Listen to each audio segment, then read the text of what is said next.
Raichur MP ಅವರು ಕುಮಾರ ನಾಯಕ್ ಅವರು ಬಂದಿದ್ದಾರೆ. ಅವ್ರನ್ನ ನಾವು ತುಂಬ ಹೃದಯದ ಸ್ವಾಗತವನ್ನು ಮಾಡ್ತೀವಿ. ಅವರು ಕೂಡ ರೈತರ ಪರವಾಗಿ ಹಿಂದೆ ಜಿಲ್ಲಾಧಿಕಾರಿಗಳಿದ್ದಾಗ ಸಾಕಷ್ಟು ಇದು ಮಾಡಿದ್ದಾರೆ. ಹಿಂಗಾಗಿ ಅವ್ರನ್ನ ಇವತ್ತು ಅಪರೂಪಕ್ಕೆ ನಾವು ನೋಡಿದ್ವಿ. ಅವರು ಈ ಒಂದು ಹೌದು ಇವತ್ತೇ ನೋಡಿದ್ವಿ ಸರ್. ಭಾಳ ವರ್ಷದಿಂದ ನೋಡಿದ್ವಿ, DC ಇದ್ದಾಗ ನೋಡಿದ್ವಿ, ಅದು ನೋಡೋಕ್ಕಾಗಿತ್ತು. ಹಿಂಗಾಗಿ ಹೋರಾಟನ ಯಾವ ಕಾರಣಕ್ಕೂ ಬಿಡಬಾರದು. ಹೋರಾಟನ ಮುಂದುವರಿಸೋಣ, ನಮ್ಮ ಹಕ್ಕುಗಳನ್ನ ಪಡ್ಕೊಳ್ಳೋಣ. ಹೋರಾಟದಿಂದ ಹೋರಾಟನೇ ದೊಡ್ಡ ಸಾಧನೆ. ಅದರಿಂದ ಮಾತ್ರ ನಾವೇನಾರು ಸುಮಾರು 16 TMCಗಳು ನಷ್ಟ ಆಗಿದ್ದಾವೆ.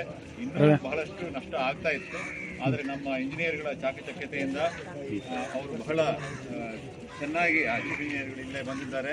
ಅವರ ಎಲ್ಲ ಚಾಕಚಕ್ಯತೆಯಿಂದ ಮತ್ತು ಇಲ್ಲೇ ಕೆಲಸ ನಿರ್ವಹಣೆ ಮಾಡುತ್ತಿದ್ದಂತಹ ಏನು ನಮ್ಮ ಕಾಮಗಾರಿ ಕಂಪನಿಗಳೇನಿದ್ದಾವೆ ಅವರ ಕೌಶಲ್ಯದಿಂದ ಧೈರ್ಯದಿಂದ ಅದು ಅವರಿಗೆ ಸಾಧ್ಯವಾಗಿದೆ.